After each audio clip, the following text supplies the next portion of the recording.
Que le Seigneur vous bénisse. Nous voulons bénir le Seigneur pour ce moment solennel. Pour le privilège qu'il nous donne de partager la pensée de Christ ensemble.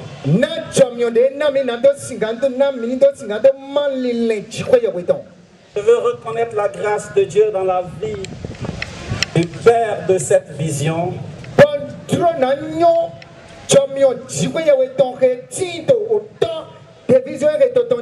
À la personne de l'apôtre Mauti Jean Nestor. Est-ce qu'on peut bénir le Seigneur pour sa vie par des acclamations? Merci au Seigneur pour le travail que son épouse est en train d'abattre à ses côtés. Je voudrais qu'on encourage maman avec des acclamations cet après-midi.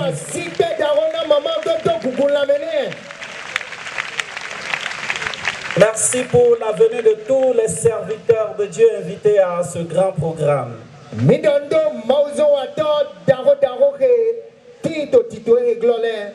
Je vous considère, je vous respecte, je vous honore selon vos rangs et vos grades dans le service.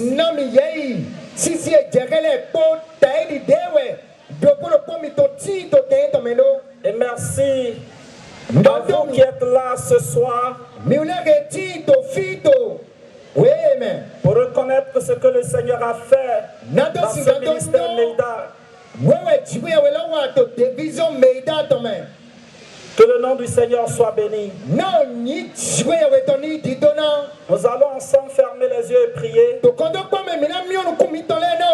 Et recommander cet instant les mains du Seigneur. Prions. Père de gloire, nous te disons merci pour l'occasion que tu nous donnes de partager ta parole ensemble. Nous prions que la chair s'efface, que l'homme disparaisse, que Christ soit vu et élevé dans les cœurs. Seigneur Jésus, nous voulons recevoir ta pensée. Bénis-nous ce soir. Bénis mon frère, bénis ma soeur. Permets que tous ceux qui sont sous le son de ma voix reçoivent ta pensée dans le nom puissant de Jésus. Saint-Esprit de Dieu, prends contrôle et glorifie le Père. Au nom de Jésus. Amen. Amen.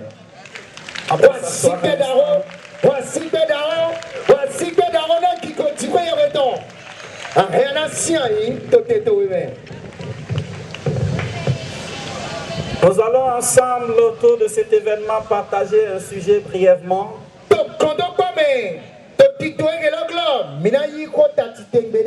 Parce que nous sommes invités à un événement heureux. C'est un moment de festivité. Et il faut aussi reconnaître que c'est un moment d'action de grâce. Et je voudrais partager avec nous autour de ce sujet que j'ai intitulé les grâces et l'oration de grâce.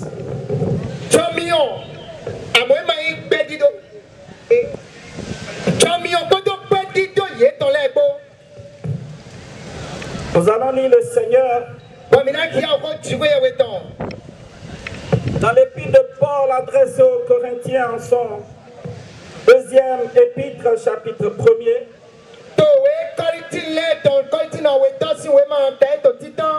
Nous assistons de vos prières, afin que la grâce obtenue pour nous par plusieurs soit pour plusieurs une occasion de rendre grâce à notre sujet. Nous allons lire ça une deuxième fois. Vous-même aussi, vous assistants de vos prières, afin que la grâce obtenue pour nous pas plusieurs, soit pour plusieurs, une occasion de rendre grâce à notre sujet. Amen. Amen. Que le Seigneur bénisse sa parole. Ici, c'est l'apôtre Paul qui est en train de s'adresser à l'église de Corinthe. Après avoir passé un moment d'épreuve, un moment de difficulté, un moment de soulèvement et un moment de forte oppression.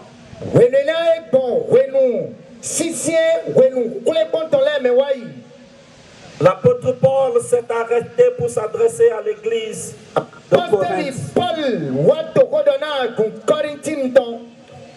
Et dans ses propos, il demande aux frères, aux sœurs de rendre grâce pour la grâce qu'ils ont obtenue pour lui.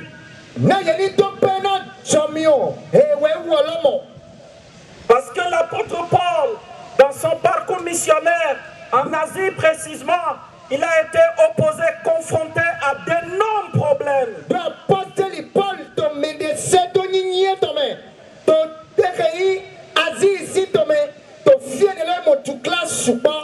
Il était même arrivé à un point où il voyait sa vie se perdre. Il s'est retrouvé entre les mains de grandes oppositions, de soulèvements, des choses qui veulent mettre sa vie en péril.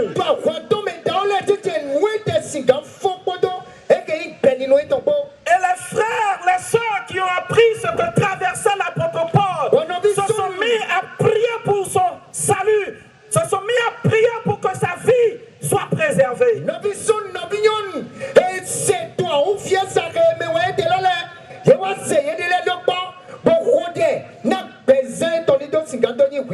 Ils ont prié pour que l'apôtre Paul ne meure pas brutalement.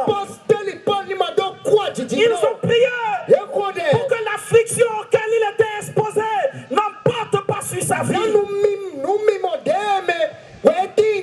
Et que Paul s'est remis, parce que même à un moment donné, il disait qu'il n'espérait même plus vivre. Il disait qu'il était rempli de désespoir. Il disait qu'il n'avait plus l'espoir de vivre en lui. Et suite à la prière de l'église, suite à la prière des frères et sœurs, il a retrouvé sa vie, sa santé, son état normal pour continuer la mission.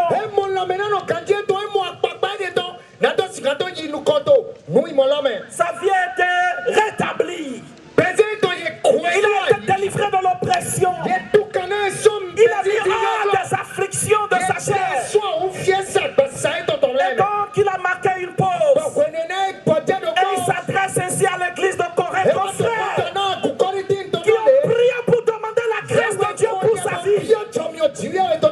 Ceux qui ont crié à Dieu pour demander la grâce pour que Paul vive. Paul s'adresse à ceux-là en retour. Et il a dit, la grâce qui vous a été accordée pour moi,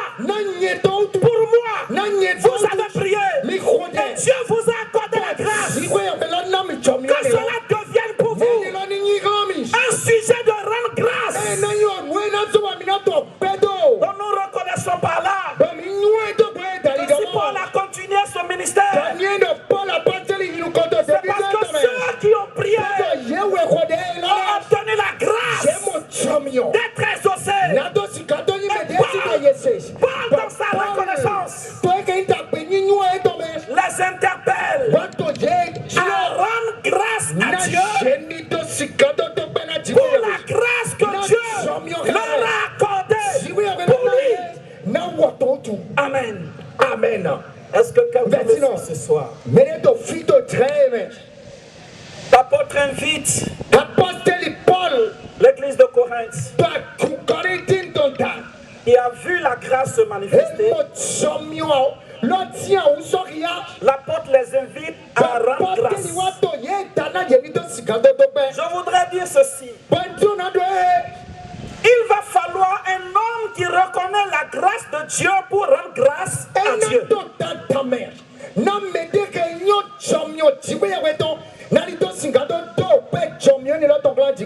Si quelqu'un ne reconnaît pas que Dieu lui a fait grâce quelque part, il lui sera difficile de rendre grâce. Pendant que nous sommes ici, c'est parce qu'à un moment donné, le père de cette œuvre,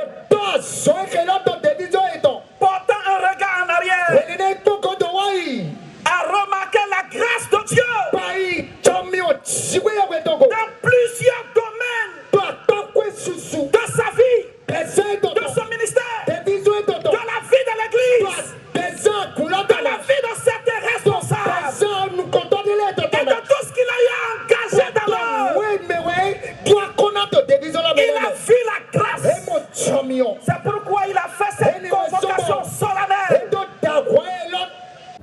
Il tomba sur sa face au pied de Jésus. Le seul qui est revenu parmi les 10 tomba sur sa face au pied de Jésus.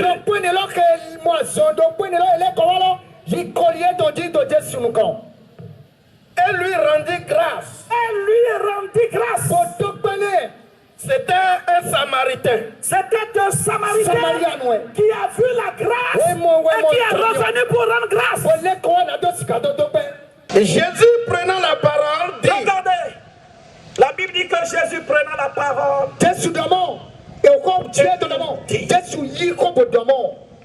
Dix n'ont-ils pas été guéris? Les 10 n'ont-ils pas été guéris? Jésus savait que tous étaient guéris. Continue. Et les 9 autres, où sont-ils? Où sont-ils? Donc Jésus s'attendait à ce que les 10 reviennent lui rendre grâce pour leur avoir accordé la grâce d'être guéri. Et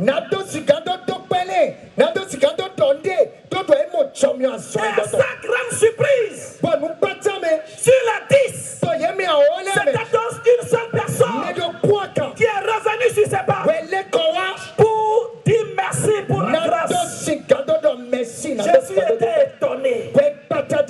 Et les 9 autres, mais où sont-ils? Ma prière pour toi ce soir, c'est que tu ne sois pas parmi ces 9 qui ont reçu la grâce et qui ne sont plus revenus rendre grâce. Je prie pour quelqu'un ce soir que tu aies la conscience de l'action de grâce, que tu aies le cœur de rendre grâce, que tu aies la pensée de rendre grâce pour les grâces que le Seigneur t'accorde dans ta vie.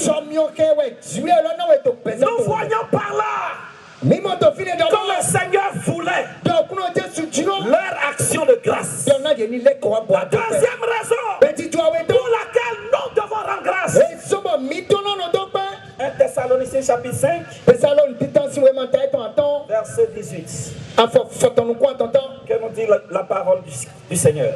Rendez grâce en toutes choses. Rendez grâce, pas en certaines choses, pas en quelque chose, mais en toutes choses. C'est la recommandation du Seigneur. En tant qu'enfant de Dieu, nous devons avoir la conscience de l'action de grâce. Il dit rendez grâce en toutes choses, pas en certaines choses, pas en quelque chose, en toutes choses. J'aimerais que tu dises à ton voisin, apprends à rendre grâce en toutes choses. Rendez grâce en toutes choses, continue. Car c'est à votre égard la volonté de Dieu en Jésus-Christ. Car c'est à votre égard la volonté de Dieu en Jésus-Christ. La première raison, Dieu veut notre action de grâce. La deuxième raison, c'est la volonté de Dieu. Un enfant de Dieu qui va marcher dans la volonté de Dieu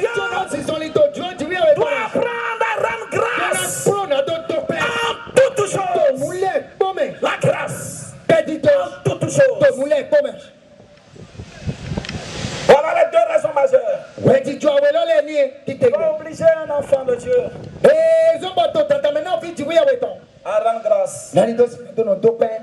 Dieu veut, le Seigneur veut l'onction de grâce. Et deuxièmement, c'est sa volonté qu'on rende grâce. Il veut qu'on rende grâce. Combien de fois n'as-tu pas remis l'action de grâce à plus tard? Il y a même des choses que nous estimons insignifiantes pour rendre grâce. Il n'y a rien que nous devons laisser pour ne pas rendre grâce. Quand tu te lèves le matin et tu te retrouves dans un état parfait, rends grâce à Dieu pour le souffle de vie. Parce qu'une minute qui t'accorde, c'est un don d'en haut. C'est une grâce d'en haut. Ah, bien sûr.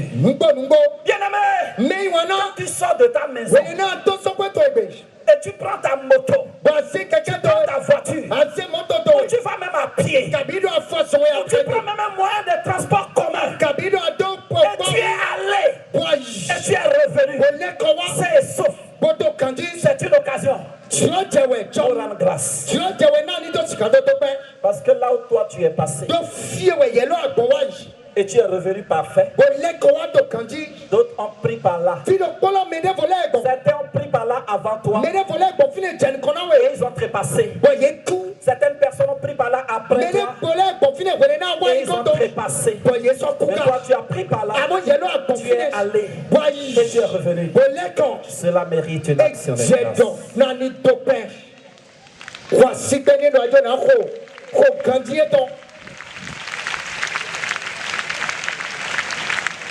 Je m'en vais nous donner les 7 raisons qui doivent nous motiver aussi à l'action de grâce.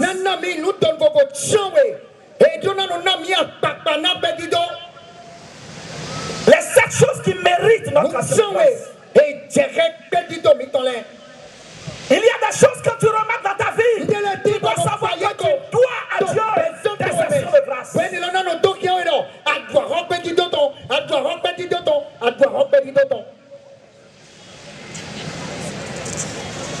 La Bible dit dans chapitre 2, verset 8, c'est pas la grâce que nous sommes sauvés. Par le moyen de la foi. Cela ne vient pas de nous, mais c'est un don de Dieu. Ce n'est point par nos œuvres, afin que personne ne se glorifie. Est-ce qu'il y a des sauvés dans cette salle, dans cette bâche, sous cette bâche? Est-ce que quelqu'un a reçu Jésus comme son Seigneur et Sauveur personnel? Est-ce que quelqu'un est convaincu de son salut? Ceux qui sont convaincus qu'ils sont sauvés, qu'ils balancent leurs mains, je veux voir. Crie Alléluia! Si tu es convaincu que tu es sauvé par Jésus-Christ de Nazareth, crie Alléluia! Pour la simple raison de ton salut, cela oblige les actions de grâce. 2 Thessaloniciens chapitre 2, verset 13. Pour nos frères, bien-aimés du Seigneur, nous devons, à votre sujet, rendre continuellement grâce à Dieu, parce que Dieu vous a choisi dès le commencement pour le salut. Dieu vous a choisi. Il vous a sauvé. Pour cela, nous devons rendre continuellement grâce. Bien-aimé dans le Seigneur, apprends à rendre grâce parce que tu es sauvé. C'est un sujet d'action de grâce. C'est important. C'est important de de rendre grâce. Parce que tu es sauvé. Tu n'es pas le seul de ta famille. Mais Dieu t'a choisi. Tu n'es pas le seul meilleur dans ta famille. Mais il t'a préféré au salut. Il t'a fait grâce. Pendant que d'autres courent. Et ils se confient encore au talisman. Ils vont faire des pratiques occultes. Ils achètent la vie. Et ils ne sont pas sûrs de leur avenir. Le Seigneur, dans son grand amour, t'a sauvé de la mort à la vie éternelle. Tu es mis à part. Tu es choisi. Tu es un élu. Tu es sauvé gratuitement. Tu n'as rien fait pour mériter ce salut. Cela mérite des actions de grâce. Frère, sœur, arrête-toi un instant. Et dis, Seigneur, je te rends grâce parce que tu m'as sauvé. La deuxième chose qui mérite notre action de grâce, Colossiens 1, verset 12.